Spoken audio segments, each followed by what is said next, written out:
Okay, so welcome everyone. I'm happy to see this great numbers joining. I would like to welcome you all on behalf of Seed Business School. My name is András Kárpáti, and I, together with Sandy, will be your host today.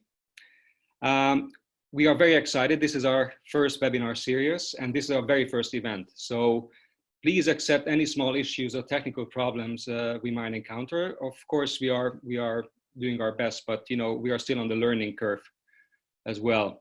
I would like to re-announce that we are doing these sessions every Thursday at 4 p.m. starting today, and we are continuing until the end of until the middle of June.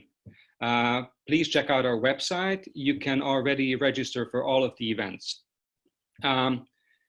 And before we start today's topic, I would like to give you some technical information and quickly tell you how today's session will work. First of all, I have muted you all, as you can experience. Please also mute or turn off your cameras. This is actually necessary for the broadcasting to be seamless. I am the only one using the camera for this reason. Also Sandy's off. During this session, you will be free to ask any questions via the chat icon at the bottom of the screen. Please note that these questions are visible to everyone. So you will have the chance to reflect on previous comments as well. Following the presentation, there will be a moderated Q&A session. I will read your questions and Sandy will answer them directly. We have already mentioned this in the registration message, but I would like to re-emphasize that your names or device names are visible to everyone. If you would like to change that, you may still do so. There are 3 dots next to your name. You will have to go there and you can change your name. But on the other hand, knowing your names might be easier for us when we address answers to your questions. For seeing the slides better, you can minimize the participant window on the right side of the screen. One last comment and request to you. At the end of the session, we would like to ask your quick opinion about how much did you enjoy the webinar. So make sure to stick around for this poll. It will be around 5 seconds of your time, but your feedback is very important to us. And now I would just really briefly, before handing it over to Sandy, would like to introduce the topic today. As we know, the best companies in the world not only survive these crisis times that we're facing right now, but typically use them to leapfrog their competition. And this is why we titled today's session, "A Good Crisis is a Terrible Thing to Waste." And our aim is to provide practical advice, examples for taking advantage of the opportunities these situations can offer. Our presenter is Sandy Vaci, who is a Canadian businessman with Hungarian roots. He started his career at Procter & Gamble in Canada, built and managed businesses for companies like Cadbury, Citibank Global, Raiffeisen International, and he has worked in 50 countries on 4 continents, and retired from full-time work as the CEO of Austria at the Royal Bank of Scotland. And he also was the chairman of the supervisory board at the Credit Bank of Moscow. Today, he's mostly involved in advisory and consultancy work. He's a senior lecturer at several universities, and most importantly, an active faculty member at SEED since 2017. Okay, Sandy, the floor is yours. Great, thank you very much. And I hope you can hear me. If you can hear me, everybody can. Can you? I can hear you well. Great, so let's assume that everybody can hear me. I can say, all right, guys, a very warm welcome from me. This is me, I'm your host, I'm Sandy. The title of the presentation was inspired by, and the topic was inspired by another gentleman whose name is Paul Romer. He is winner of the 2018 Nobel Prize in Economics. He's an ex-lecturer at Harvard Business School. It is his saying that a good crisis is a terrible thing to waste. It's very appropriate.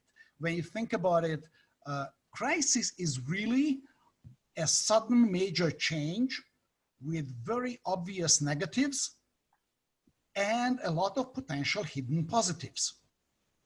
So if you take that, a sudden major change with obvious negatives, hidden positives, then we owe it to ourselves and to the businesses we run to make sure that we are taking advantage of those positives, however hidden they are. So we do get the upside out of the crises. Now, there's a lot of things that one needs to keep in mind to take advantage of these positives or of these upsides. Let me just show you some. You may have heard some of these items. How important it is to set up a crisis operations center, doing stress testing for organizations, preserving cash flow, capital, shock-proof and shorten the supply chains that now go right across the globe, improving virtual delivery and empowering your workforce to use it. All of that, of course, needs digital transformation and a much better cybersecurity that we have. And it helps if you got the agile approach and on and on and on. So we can talk about a lot of these points. We are not going to. I'm not going to. We have a slightly different agenda. And I'm not going to talk about these points because there are lots of consulting companies out there who already talked about these points. So they are well known to everyone. They don't give you anything new, or they are so high level that only CEOs have an interest in listening to them. So what we want to do and what we are going to do is go through and talk about some very specific practical things to take advantage of those opportunities in a crisis. What you see here, the Chinese characters actually describe a risky situation with opportunities. And very often these characters are put together, and when they are put together, their meaning is crisis. So this is what we are going to talk about today. The first thing we need to know is understand the stages of the crisis. Where are we? How we should focus. Then obviously we need to take care of people, our people, but taking care of people means a little bit more than just our employees and our customers. So we talk about that. Then we need to make sure that we use the crisis to learn and learn and learn and apply those learnings from the outside world and also from our own organization. How do we do that? Then let's carry on to strategy. Is our strategy resilient enough to survive? And if not, what do we need to do? And how can we use the crisis to actually get a true reading on our competition, what their true strategies are and why it works? And then we talk about looking at the strength we may have within the organization in terms of departments and in terms of our own individual people, and how to, again, make sure that we get the most out of that. And then finally, at the end, how we prepare for this new normal that everybody talks about. So let's get into it. I said the first thing is, and you see it up there, stages of a crisis. And the rest of the points actually just talk us through or take us through these stages of a crisis. So what are the stages of any crisis, this sudden major change with obvious downside and hidden upside? Well, this is how it works. When the crisis hits, the first item is don't get killed. In medical terms, they say, first, do no harm. So do not make the situation worse. In one word or a few words, do not panic. This is the very first step. The next one is stabilize, control the situation so that it doesn't get out of hand. We have something we can handle. And then we can start thinking about how to get the most out of this new situation and what we can do about the times when this crisis situation is over. It's very important to know, to realize where we are in this continuum so that we don't try to jump from the first one when we are trying to survive immediately to maximizing, optimizing the situation or preparing for the future. That is the wrong focus. We need to know where to focus. And that is the very first thing we need to know about the crisis. Please think about where you are in these 4 steps. And if you ask me, where do we think we are, or where do I think we are? I think probably mostly everybody who's listening in is somewhere here. We are in the optimize, maximize stage. So the crisis already hit. I'm talking about the COVID-19 crisis. We survived that. We stabilized the situation. Now we need to think about how we get the best out of this and start preparing for the future. So the following points will all talk to this situation, this we are here. And the first one, if you remember, I said, we need to take care of people. Now, when we talk about taking care of people, usually people talk about our employees and our customers. And the first thing I would like you to know is that taking care of people includes a lot more. The most important thing, number one, is taking care of yourself. And then in addition to employees and customers, we need to think about our partners, our suppliers, our distributor partners, and so on, the communities in which we operate. And you know what, funnily enough, the people we need to think the least about are the stakeholders. Now you may say, Sandy, why the hell are you saying that? You're nuts. Stakeholders, the shareholders, senior management, they are very important. They can fire me. Well, I'm saying they come last because trust me, if you take care of the first 5 items, number 6 will take care of itself. It will happen automatically. And you need to start with yourself.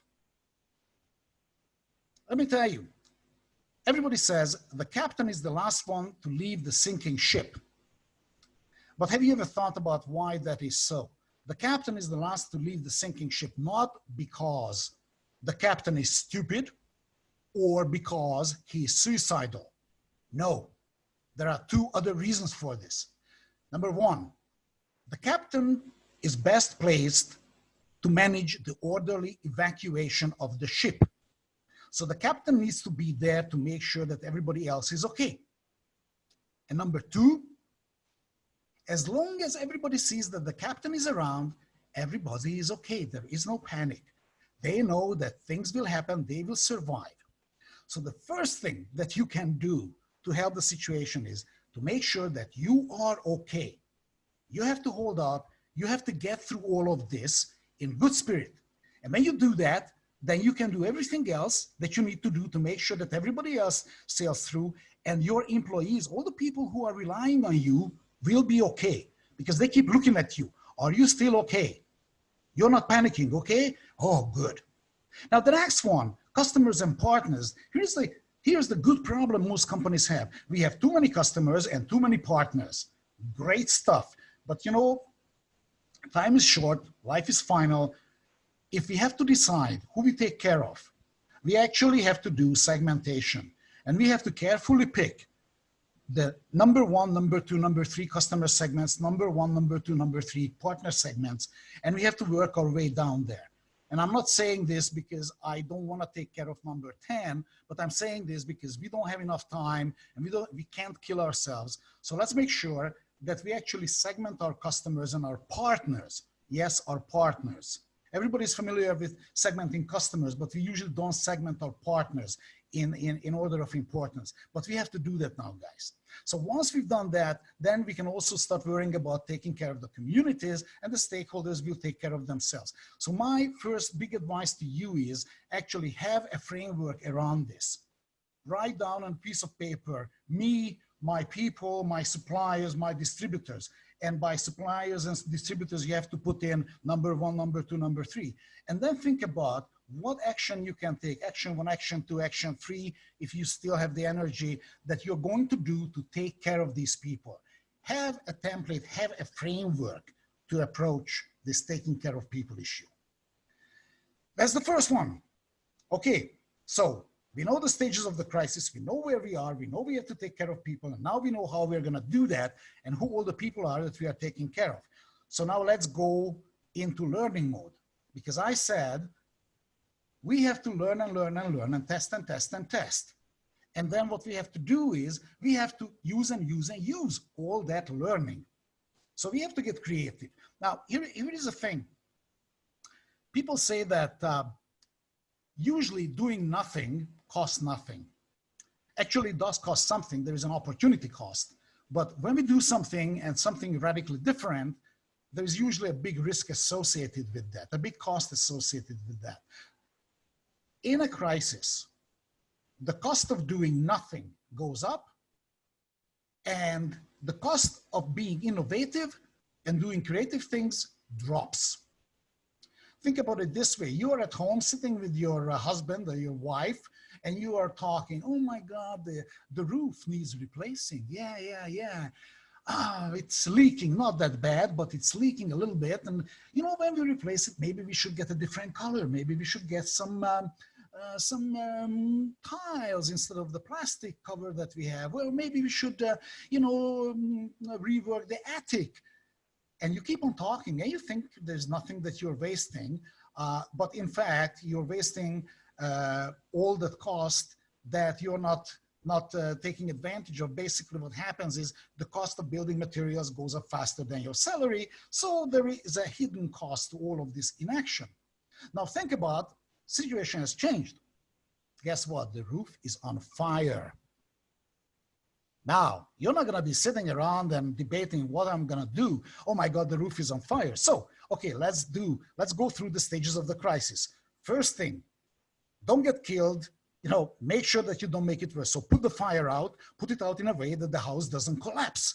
Okay, so we got that. Now, stabilize the situation. Let's put a temporary cover on it so the water won't come in.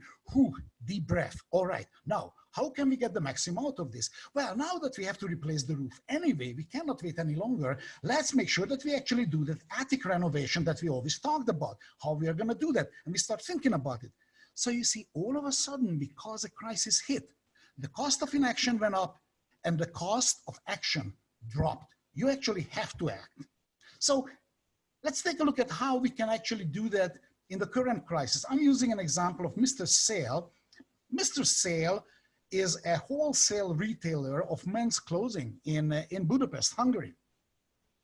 Now you might think that these are the guys, and they go obviously for cheap price. They buy up men's clothing in bulk, and then they sell it off. But actually their strategy is customer service. They keep thinking about the customer, and they do everything for the customer. That is driving their actions. Now, because they essentially have one retail outlet in Budapest, and it's very crowded, when the crisis hits and people are not getting into crowded places anymore, they are toast, okay? So they will go bankrupt. What do? The first thing is they sent out a very honest appeal to all their customers, because yes, they do have everybody in their database. And they said, hey guys, we are in trouble, okay?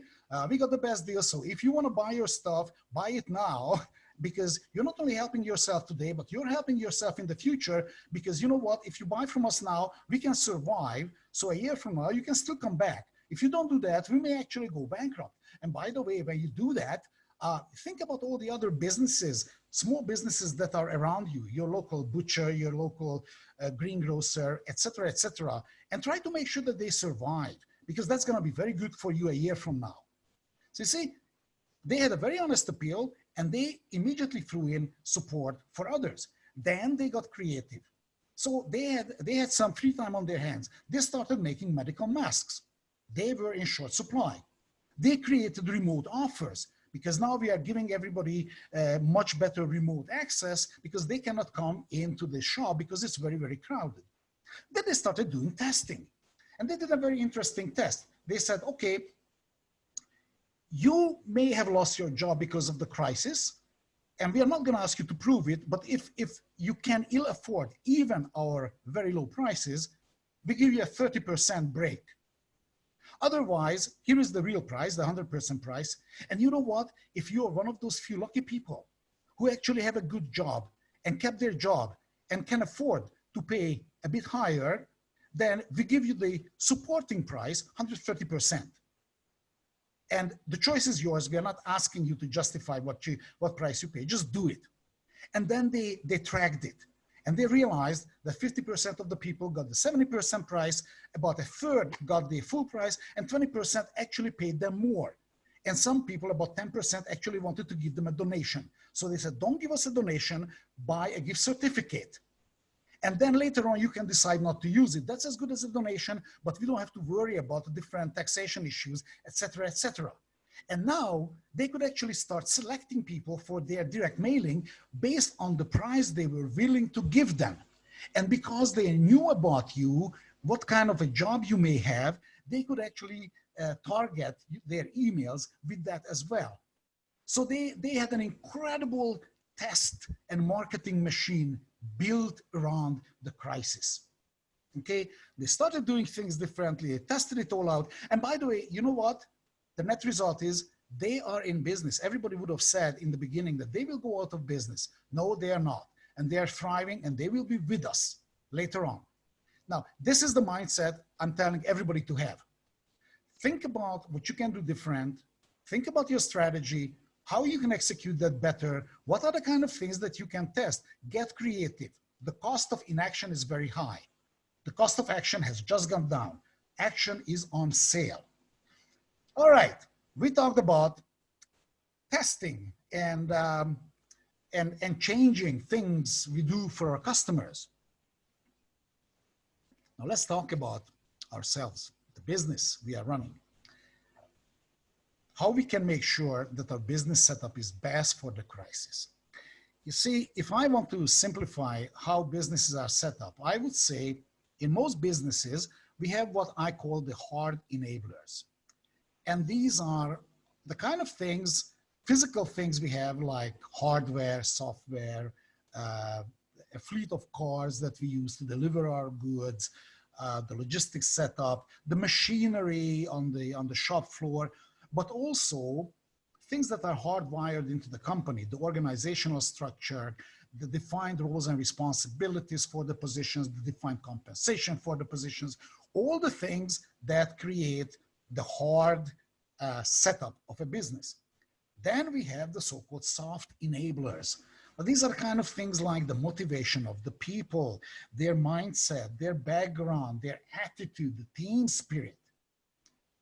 And somehow between these two, these people using the hard enablers, there is this big, messy thing, which I call, for the lack of a better expression, everything else in between.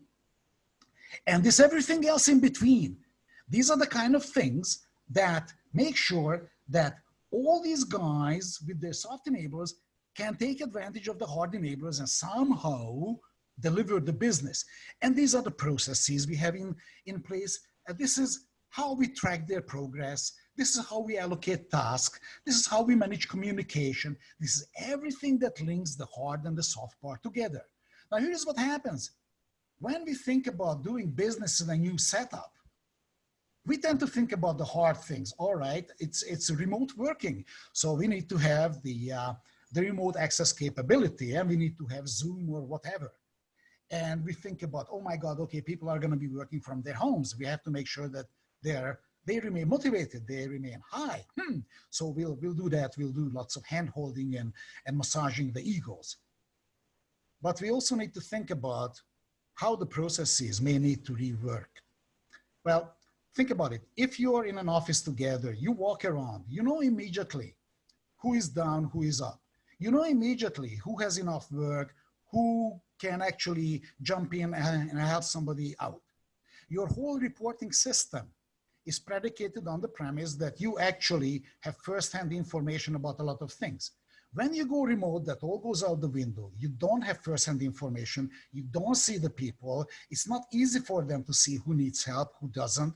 So actually you have to think about what is the communication structure within the team? What is the task allocation? Do I still have the right task allocation? Because people cannot easily jump in and pick up other things from others. How do I know who is doing what? What kind of reporting I need to have? How do I make sure that I can actually catch people when their spirit is sagging? So can I structure a reporting, a very simple one, where I can see that if they didn't say something for 2 or 3 weeks in a row, I know that there is an issue, I have to come in. These are the kind of things that we need to think about. So please, don't just think about the hard enablers and the people and their spirit. Think about everything else that links these two together. And rework your reporting, rework your task allocation, rework what you're going to ask from whom, when, and how you're going to report. because that is the stuff that we can easily ignore and that will make it or break it. So test and learn and adjust. All right, we know where we are in the crisis. Now we are in the optimizing, maximizing phase. We have taken care of people. We are doing a lot of testing and learning, how we can deliver on our promises better. We are doing a lot of testing and adjusting to make sure that we can deliver very efficiently because we are taking care of everything else in between. Now, let's see how our strategy will survive and how the strategy of others will survive. Because this is another really good use of crisis situations. Luckily, these situations don't come along too often. We don't have this opportunity too often, thank God. It would be crazy to have a crisis after crisis after crisis. But now that we have one, let's make sure that we use it. You know, we can have 6 basic strategies. 3 of these are very obvious. Companies either have a price strategy. They keep giving the cheapest, meaningfully cheapest price on a going basis. And they support that with good operational efficiency, or they provide the best experience, the best product, the widest variety, the most convenient access. This is all the stuff that we offer. Or we provide the stuff that we offer in the best possible way. So we really cozy up to the customers, we understand them, we keep engaging them, we create that wow experience. Now, there are 3 other potential strategies that companies can use. And these are things like you can create a new market, you can come up with something for which the market didn't exist before, or you can redefine the market, or you can actually have a patent protection or something like that. So these are market redefinition or mandated dominance. The first question you have to ask yourself is, do you actually have a strategy? Do you know that what the strategy is? And then, does it stand up to the crisis? Can you use that? If it doesn't stand up to the crisis, this might be a good time to change it. One example of this one is Netflix. In the last crisis in 2008, Netflix, I'm not sure many of you remember this, Netflix was a DVD by mail order rental company. They were not a streaming company. They sent you a DVD by mail and then you sent it back by mail. And they were competing with the likes of video stores, Blockbuster Videos and so on. And basically their whole strategy was that we can give you a DVD rental cheaper than a Blockbuster Video can. Then the crisis came. Blockbuster was going out of business. They couldn't sustain. Cable companies were filling in the room left. And Netflix started thinking, well, Blockbuster is out of business. We don't have to compete with Blockbuster anymore, sending out DVDs by mail. But cable companies are a true competition. What do cable companies do? Well, they provide in-home entertainment. What is the problem with what they provide? Well, they provide a lot of junk with some of those good movies that you actually want to watch, and they jam it full of commercials, so you don't really like it. So the quality of their offer is really poor. Really, well, quality of offer, in what sense? Well, let's redefine our market. Our market is not DVD rental. Our market is in-home movie entertainment. Cable companies are very poor at it. We can be very good at it if we use the technology that's available, that just became available, the streaming technology. We are going into the home movie streaming business. So they went for a new strategy, and that was called market redefinition.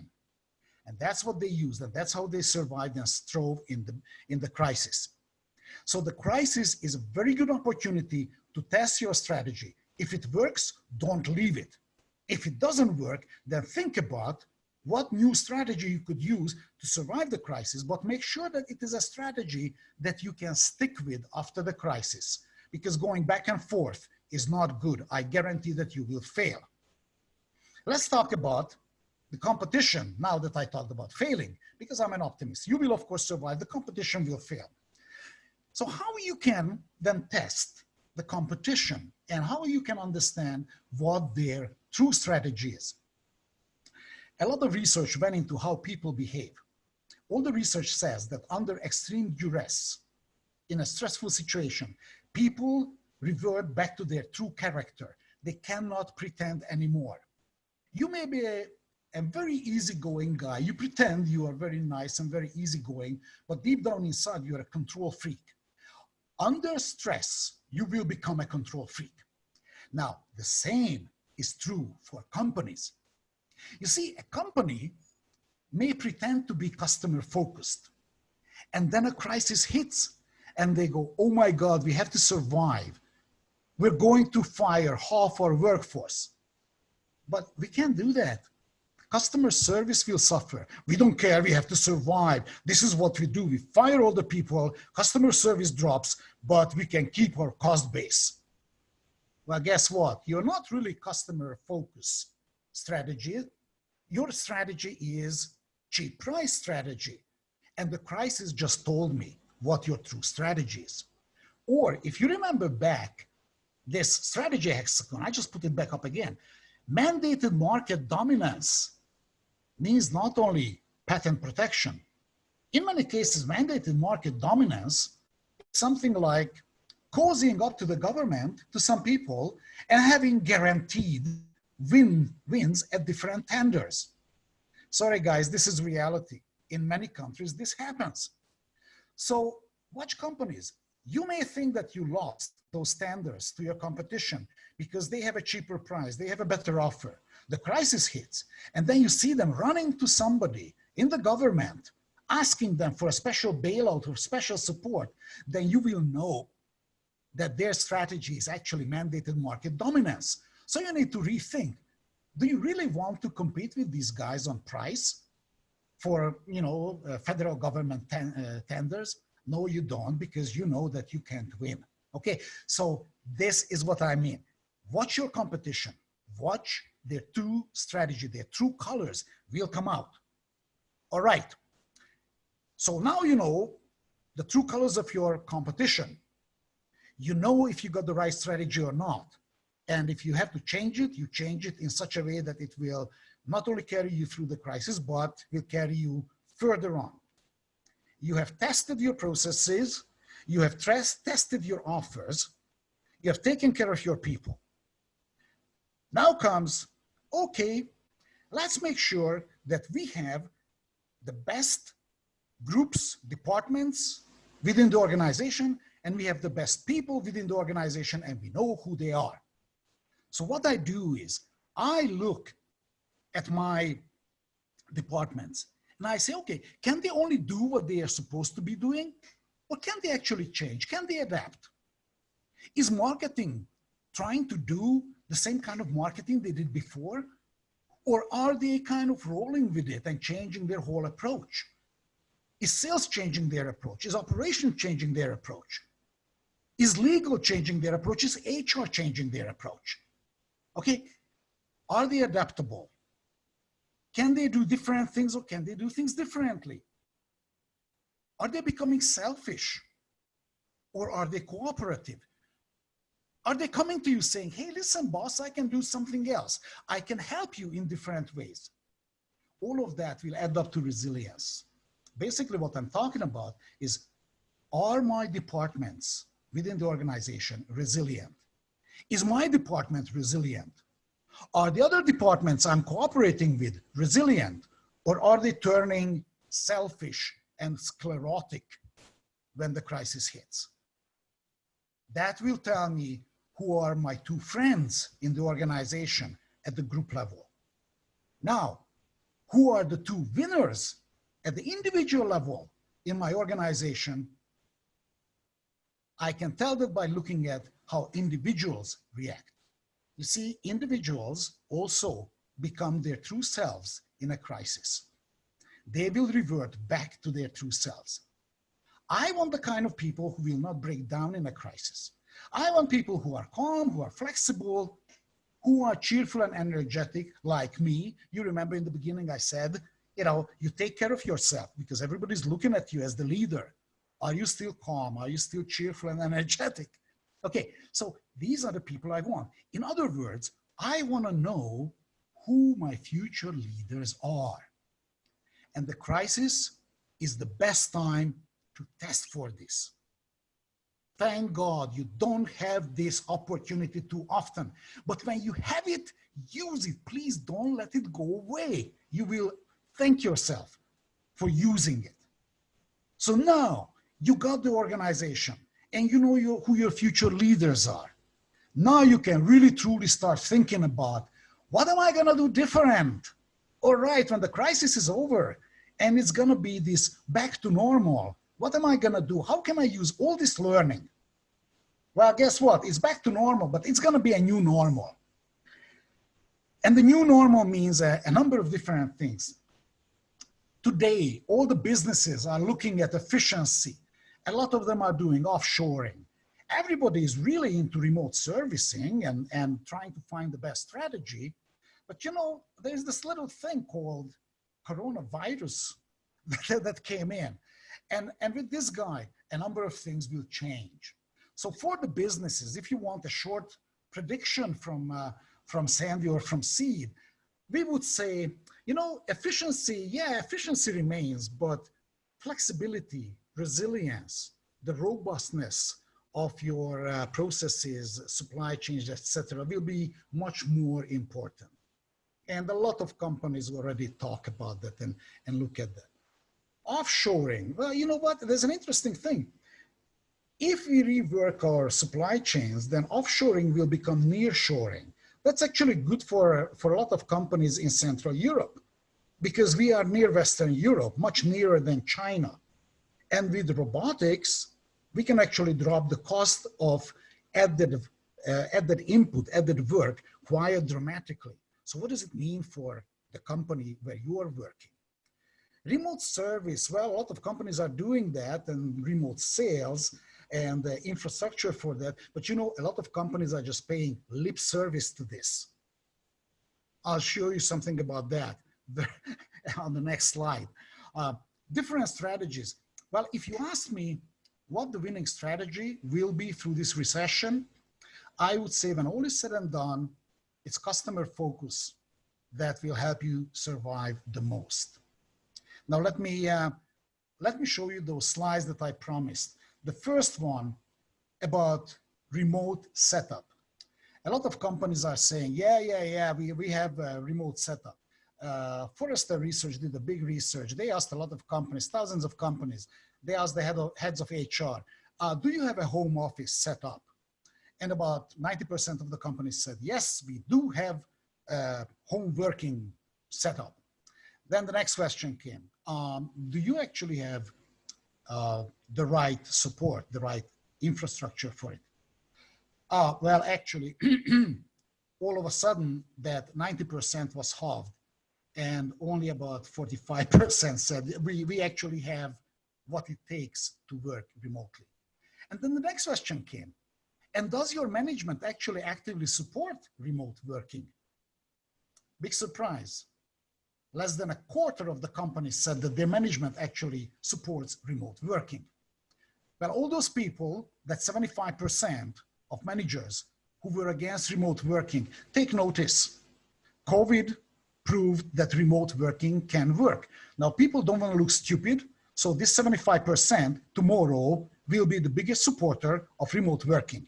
You look at Germany, you look at Finland, they already changed their labor laws, making sure that companies must allow and must adequately support remote working. And they didn't change it for COVID, they changed it for your future. So in Finland and Germany, it's already there. You must support it. Now, here's the other thing that I said about the strategy. Customer service. Again, Forrester did the research. They looked at the last crisis in 2008, and they took a 5-year time horizon over the crisis, how the companies performed, and they looked at their share price as a measure of performance. Interestingly, on average, companies still increased their share price by about 15%. So most of the survivors did okay. But the interesting difference is those companies that provided the best service quality for their customers increased share price by 45%. Those that were in the bottom decile, their share price dropped by 35%. That is a huge, big difference. And that tells you who survives and who benefits from the crisis and who doesn't. So this is the first thing. Focus on that. Now, let's, as a last thing, if we are talking about customers that much, let me spend a couple of minutes before we get to question and answers about customers. We said, all right, there are these trends coming for the businesses, but you know what? All the businesses in the world count about 200 million. That's the number of businesses in the world, registered, unregistered, listed, unlisted, whatever, 200 million. In terms of actual population, you have 7.5 billion. Now, here's the interesting thing about the 7.5 billion people and the crisis. We do not have one COVID crisis. We have 7.5 billion individual COVID crises. Every single person lives through this crisis in his or her own way. It is their own personalized, custom-made crisis. The question is, how do they live this crisis?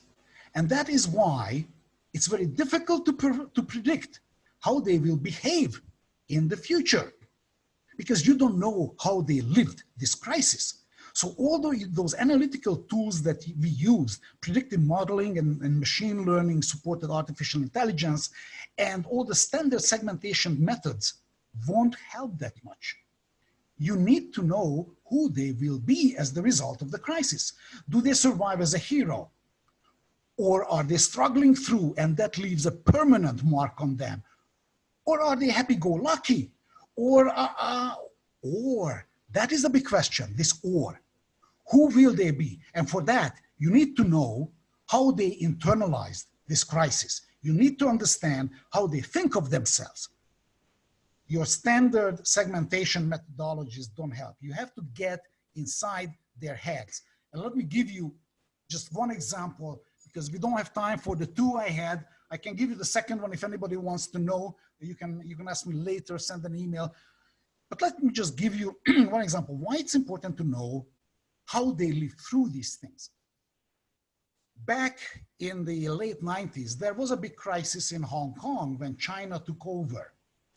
And they said it's going to be two systems, one country, but anybody with half a brain actually said, no, I don't believe you. So people had a big crisis.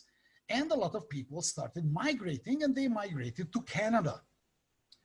Now, a big construction company in Canada looked at this and they said, oh, wow, this is great. There are lots of Chinese people coming to Canada and a lot of kind of younger people, kind of 30-ish. And the people who are coming are the well-to-do, wealthy Chinese and educated. So, but we also know about the Chinese people that they are really sticking to their cuisine and to the goods that they could buy back in China. So we can build shopping malls for these people. They come and they will go there and we will make a lot of money by renting it out to tenants who will cater to these people. There was one thing that they didn't think about. What is the self-image of these new Canadians or these new Americans? Do they think of themselves as Chinese immigrants or not? Because we thought of them as Chinese immigrants. And guess what? Their self-image was not Jet Li or Jack Ma. Their self-image was Bruce or this guy, Wayne Johnson, the cowboy hero of American Westerns. When you ask them, that was their self-image. That was in your mind. That's what this real estate developer did not get. He built the malls and went bankrupt because these guys would not go there. That was there for their fathers and for their grandfathers, but not for them because they were this guy. So you need to know how they live through the crisis. As a result, who they will be. For that, you need different methodologies. It's called psychological coding. It's called cultural coding. It's called physiological coding. It's called cognitive biases. You need to understand how different people, how your customers internalize the crisis, what they became as the result of the crisis. I put up an offer. If anybody is interested in this, we can get into it in gory details. I really don't have time to go through that now because it's a bit more involved to understand how people really internalize things. I just wanted to go back and recap things before I open up the floor for some questions. If you remember, still back about 40, 45 minutes ago where we started, we said, we need to know the stages of the crisis, where we are, and focus accordingly. In the beginning, don't panic, control, survive, then maximize, get the most out of it, then start thinking about how to get the most out of what follows. We need to make sure that we take care of people, but that people includes ourselves, very importantly, and also our customers and suppliers, and we need to pick the most important ones of them. And if we do that, the stockholders and the shareholders, stakeholders, they will be taken care of. We need to learn and apply those learnings, both externally in terms of coming up with the best new offers, the best new approach to the market, and internally to make sure that our processes adjust for the new way of working. We need to see how our strategy survives. Do we need to change? This is a good time to change. Or if it survives, then for Christ's sake, keep it. And we can use the crisis to see if our competitors are keeping their strategy, or are they pretending that they are somebody who they are not, and now they show their true colors. Then we need to make sure that we test our internal strength, both at the department level and at the people level, so we can pick our future leaders. And then after we've done all of this, we can start preparing for the new normal in terms of the business trends that changes and in terms of how people will behave differently. But for that, we really need to understand that they each had their own personal crisis, and we need to know what they have become as the result of the crisis, how they internalized it. That requires different techniques than what we have used in the past. My last words before I open the floor, please remember, crises come and go. When the crisis is over, don't assume we can just go back to normal. Jamie Dimon, who is the most admired leader on Wall Street, told me once personally, Sandy, remember, we always make our worst mistakes in the best of times. And I remember that, I never forgot that. Please remember, we make our worst mistakes in the best of times. When the good times roll, don't start remaking your mistakes. Keep thinking back of these 10 points I shared with you. And if you believe in them, then use them. Thank you very much. Now, I'm gonna shut up, open up the floor to any questions. Hope you got some, hope you enjoyed it. And Andras, back to you. Have you collected anything? Yes, I would like to remind everyone that since you're unmuted, we would like to ask for your questions via the chat icon at the bottom of the page. So, well, we have a first question from Attila. What opportunities do you see for consultancy service companies? Sandy, do you have any thoughts on that? For consultancy service companies, it depends what you mean by consultancy services. You can work in different domains. So let's pick two. You know, if you are working in, say, in IT consultancy, you got incredible opportunities because a lot of things will start happening remote. Anybody who can link the physical and remote setups together and link it not only from an IT perspective, but also by looking at the so-called everything in between, so you can wrap the right processes, etc. around it. Anybody who can do that has got it made. Anybody who can then layer in on top of that enhanced cybersecurity has got it made even more, because today maybe 10% of the companies are using remote work access. Tomorrow, after the crisis, 30 to 40% of them will. So that means 3-4 times more opportunity for hackers to wreak havoc. And if you can avoid that, then your name is golden. So that's just kind of, that's one item. If I'm on the other side, you remember the last slide or the second last or whatever I said, you need to get into people's mind. Well, how can you do that? Are you in the domain where you can actually help companies understand the so-called cognitive filters and the psychological drivers of people so that they can figure out how their customers have changed? If you're in that domain, then guess what? There's going to be a great demand for your services. Or think back of the Netflix story.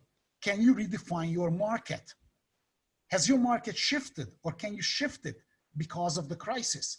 You see, the market was shifted for Netflix by the last crisis, but nobody noticed it except them. And by noticing it and shifting their strategy and redefining their own market segment, they benefited tremendously. So this is kind of the things I can do. And I would rather suggest ways of thinking than give you specific examples, because with the ways of thinking, you can apply it to any situation. I hope I gave you some thoughts. Okay, thank you. There's an interesting question from Jacques. Jacques, machine learning and AI models are largely built past statistics and behaviors, built on past statistics and behaviors. How do you think the current situation will or will not affect machine learning and AI models that were set up to predict, for example, consumer behavior? Okay, the AI models and machine learning and all these things that support that kind of general thing called predictive modeling will need to adjust. What happens is, because all these things are based on past behavior and past learnings, my prediction would be that they would not be a very good predictor for a number of potential customer segments. And if your high potential target belongs to these segments, then they can mislead you. They may still be a good predictor for certain segments, but the problem is you don't know which segments those are. Let me explain, because this sounds very complicated. Because these algorithms base everything based on past experience, and you don't know who changed and how, they can only predict the right kind of behavior for those who have changed exactly the way they would have changed in the past. And there will be some people like that. But for anyone whose behavior and thinking pattern changed significantly because of the crisis, they will be a very poor predictor for the first, let's say, 6 to 9 months, until enough statistical evidence is gathered to rework their model making. Because these algorithms basically model everything, and they need information to build the models on. And that information takes time to generate. So after 6 to 9 months, they will start becoming very useful again, because they adjusted to the new normal. For the first 6 to 9 months, they will not be a very good predictor because they are still using the old model. And that is why I think the thing to do is actually, coming right out of the crisis, you need to start applying what is called cognitive science, which deals with the human mind's perception ability and how different people in different cultures, based on different backgrounds, internalize the crisis differently and will start behaving differently. So you can do this work on your own without the predictive models or the machine learning supported AI, and tie yourself over for the first 6 to 9 months and create a data set for your own tools, if you did this job right, so that your own tools can start giving you accurate predictions after 6 months instead of, say, after 9 months.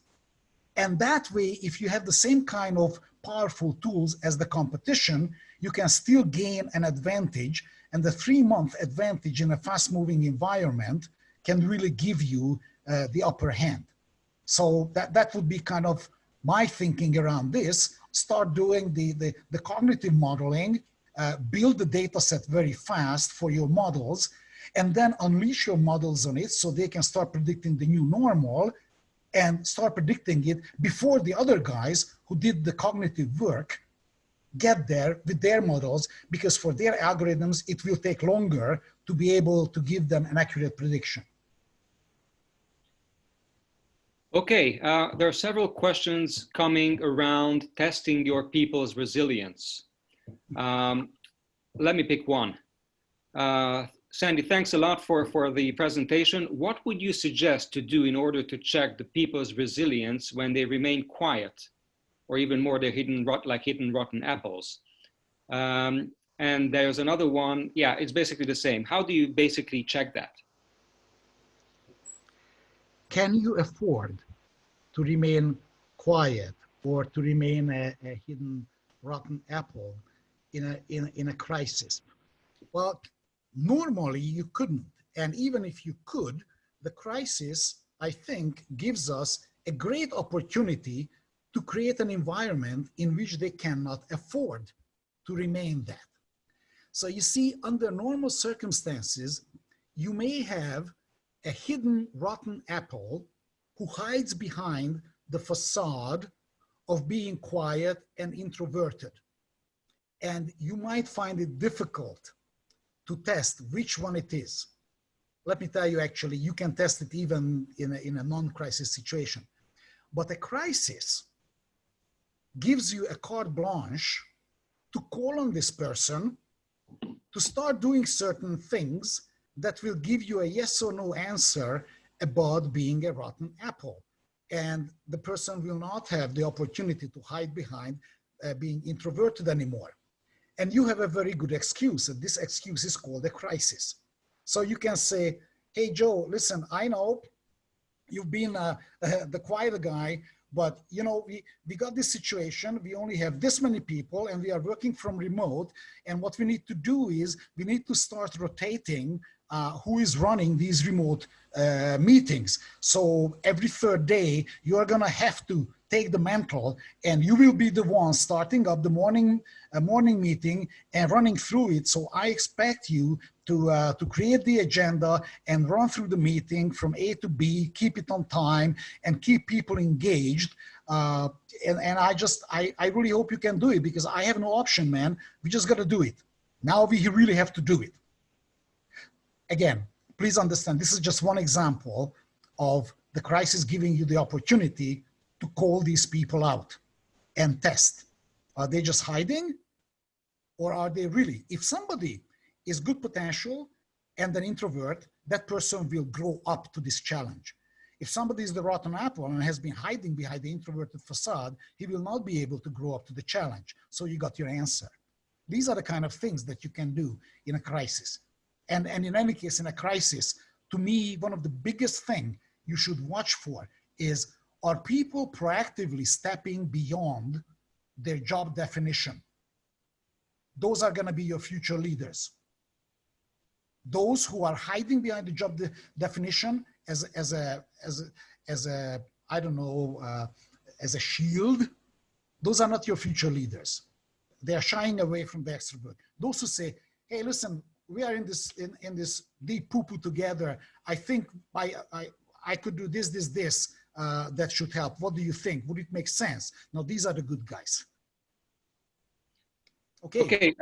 Sorry. Let me try to group the questions. There are several questions are coming around several different industries on what is your perspective on that. But let me start with two other questions. One is coming from Frank. Do you think that the gray rhinos are in Hungary right now in 2020? And what? Sorry, what? The gray rhinos. Gray rhinos. Okay. Well. Yeah. Well, the gray rhino is what they say is a highly probable, highly impact yet neglected threat, is what the literature says about great rhinos. Okay, I learned something. Thank you. And let me combine that with another question. Let me, yes. Was the question who the gray rhinos are, or are they? No, are they here yet? Or are they here now? That's one thing. And the other thing is, maybe linked to that, if we take and try a new strategy during the crisis, how long does it take to see whether or not this new strategy is working out or not? And what does this depend on? Oh, whether or not your strategy is working out, you should start seeing within a matter of weeks, not within a matter of months or years. You will see in a crisis situation, you will see it very quickly. That's kind of the advantage of a crisis. It shows you very quickly if you're on the right track or not. In a normal situation where having the right strategy is not a matter of survival, you can actually have the wrong strategy and survive for a few years before it comes back and kills you. In a crisis, if you got the wrong strategy, within a few weeks it will be obvious, and within a couple of months it can kill you.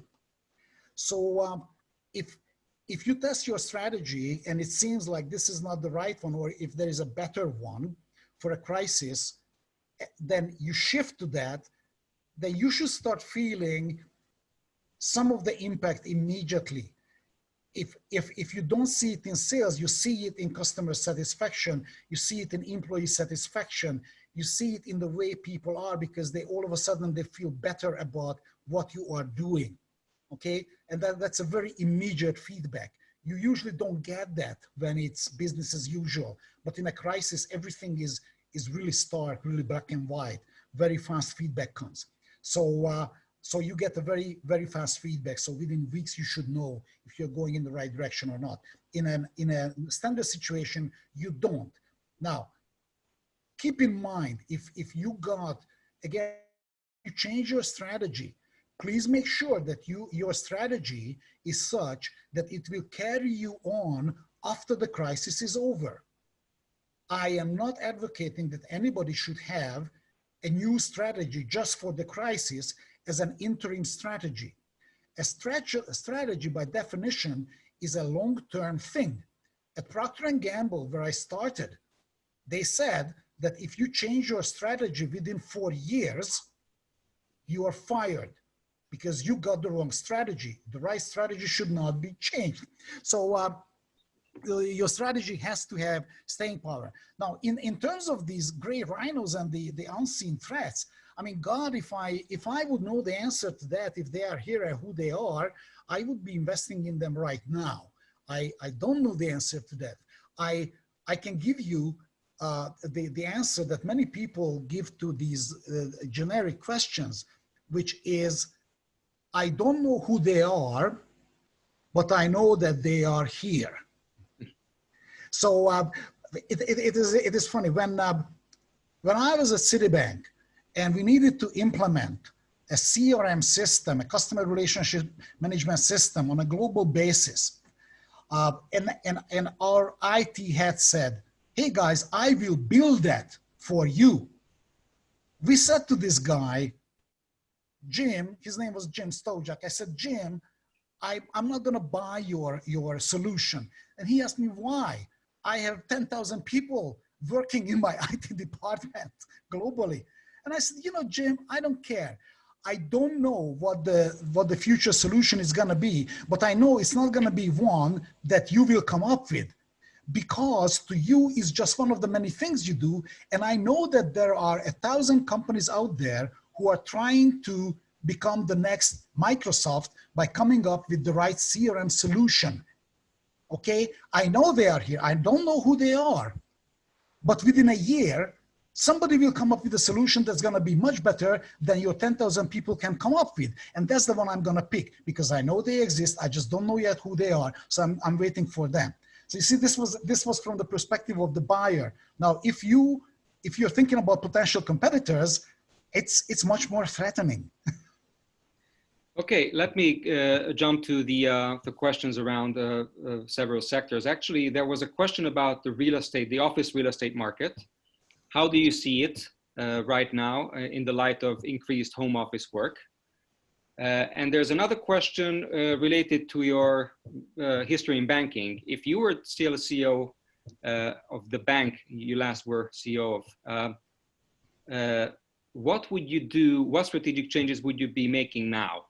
And maybe these two things, or these two questions, you can also combine with some good examples you have about companies that actually applied your methodology or your steps during the last crisis, maybe in 2008.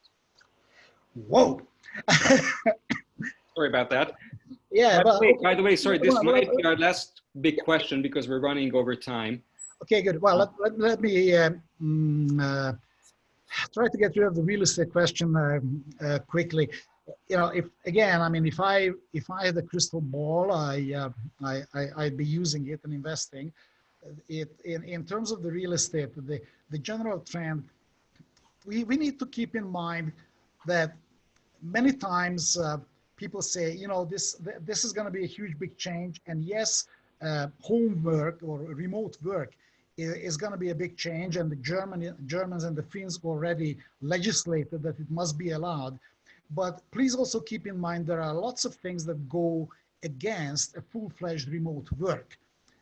You know, it's kind of like the click and mortar approach that retailers are taking. Everybody, when online shopping came in, said, "Oh, this is the end of the shop, the store on the main street." And then the next thing that you know is that Amazon is opening up Amazon physical shops, centers, and Walmart is going online. So they're going into each other's domains. And this, in banking, we called it click and mortar. Instead of brick and mortar, it's click and mortar, and every channel has its place. So when you think about the office space, you know, there is something about going in and seeing your co-workers. Human beings are social animals. I do not believe that within 10 years, everybody who can will work from home. Even in companies where it was allowed, not everybody took it up, and everybody still wanted to go to the office at times. So I don't think that remote working is the death knell of real estate. There are going to be a lot more kind of microeconomic factors that will decide which real estate companies will survive and which will not. Based on the logic that remote working would fly, WeWork should be a winner in this recession because they are allowing for remote working, and they are a spectacular failure at the moment because other factors combine to make them a failure. So I think it's going to be a little bit more fine-tuned. Now, if we go, I hope that gives you some ideas. If we go to specific advice and what I would do and the companies that benefit, again, it's so specific. You know, when I look at Amazon as a perfect example of how companies do the right thing, and then you can just look at what they do and check off all the points I'm making and how it helped them. If you look at the last crisis, what Amazon was doing, they were going into the crisis and they had a customer service focus. They said everything for the customer. Okay, that was really their strategy. Everybody thought their strategy was low price, except Amazon. They said, no, our strategy is service quality. So what they were doing is they introduced Amazon Prime just before the crisis to actually build a relationship with their best customers. Then they came in with Amazon Kindle because they thought that the customer experience was very important. They weren't selling books, they were selling the reading experience. And Kindle, the electronic book reader, to them was just a channel. So they priced it very low, as opposed to Apple, which tends to price their goods very high because they're selling physical goods. Amazon never thought they were selling physical goods. They were selling experience. So they priced Kindle very low because they wanted to make money on the ebooks that you're buying for the reading experience. That's how they went into all of this. And then when the crisis hit, you know, it would have been very easy for them to stop the development work they were undertaking, because that's when they were working on Amazon Web Services, which allowed third-party providers link into the Amazon platform and sell their goods. Most companies would have done that, okay? Amazon didn't. They said, we are providing customer experience, We cannot continue improving that on our own because we need to start providing other goods on our website. Because why? Because our customers want other goods and we want to satisfy their needs. So we keep on investing, and they kept on investing. As a result, they brought in a lot of third-party suppliers, and all of that held them through the crisis, okay? So they came through the crisis with flying colors. Great stuff. Now that was then. What is now? When you look at Amazon now, what are they doing? Amazon, as the crisis hit, they hired up to 200,000 people. Up to 200,000. These are new employees of Amazon. And Amazon has a guaranteed minimum wage of $15 an hour. So they are not cheap. And they are still hiring up to 200,000 people. That is a huge big cost. Now, the reason why they were doing that is because they knew that there's going to be a big demand, and they did not want to slip in their service quality standards because customer is first. So they spend the money. The second one, they're taking care of their own people. What do? They implemented health checks at every distribution center when you go in. So they bought all these thermometers and all the test kits and everything. They're testing everybody in the distribution centers. It's a huge big cost to them, okay? So Amazon's sales are going through the roof, but mark my words, let's wait until their results come out for the first quarter. Their results in terms of profit are gonna be really poor. It's gonna be close to zero profit because they already spent all that money by hiring more people, by implementing the health checks, and by doing things that take care of the environment in which they operate. They went to the UK government and they said, you guys bring in COVID test kits, we will distribute it for you, we will put it on Amazon, and we will make sure that you get 100% coverage of the market. So they're doing the right things for the community. So when I look at Amazon, I can just go through the checklist, taking care of your people, your employees, your customers, you know, sticking with your strategy, doing the right thing for your environment. Everywhere is a check mark. So they are a really good company to watch. Watch what they are doing, but please understand what they are doing. Amazon right now, this is not total public knowledge, but you can, I mean, people, if you do a lot of digging, you already know about this. Amazon realized that they have an issue, and this came back to them in this crisis, that they are not living up to the service quality standards because the distributors that are shipping their goods are not good enough. So Amazon is actually today building their own distribution, physical distribution network to link to their physical distribution centers and to link to their Amazon Web Services cloud marketplace. That is their next project. And you know what? They didn't stop it.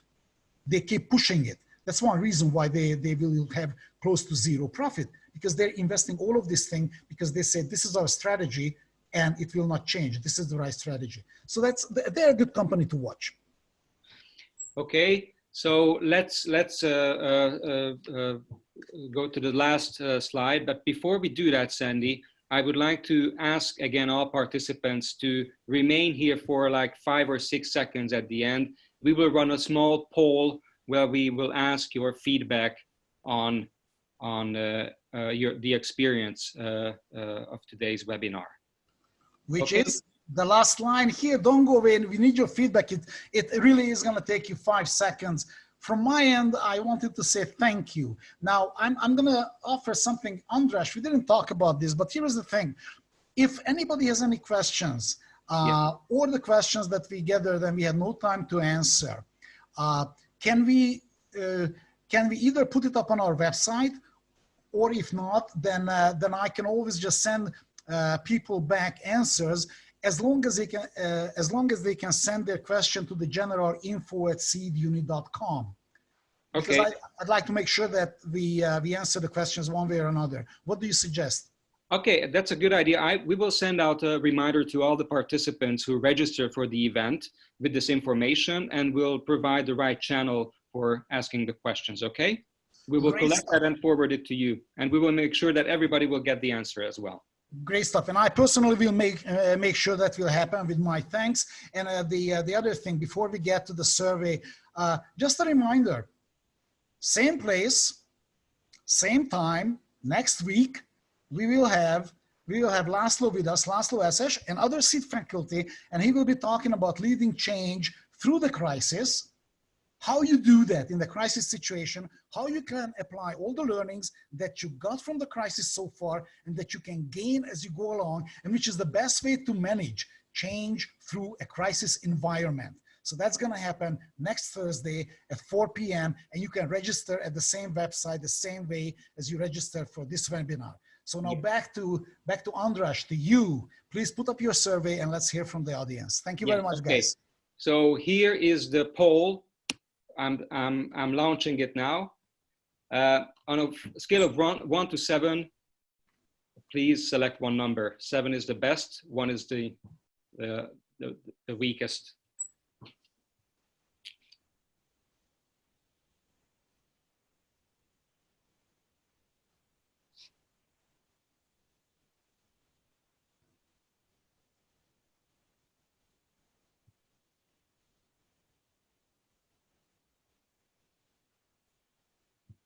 Okay. Still waiting for some people to vote.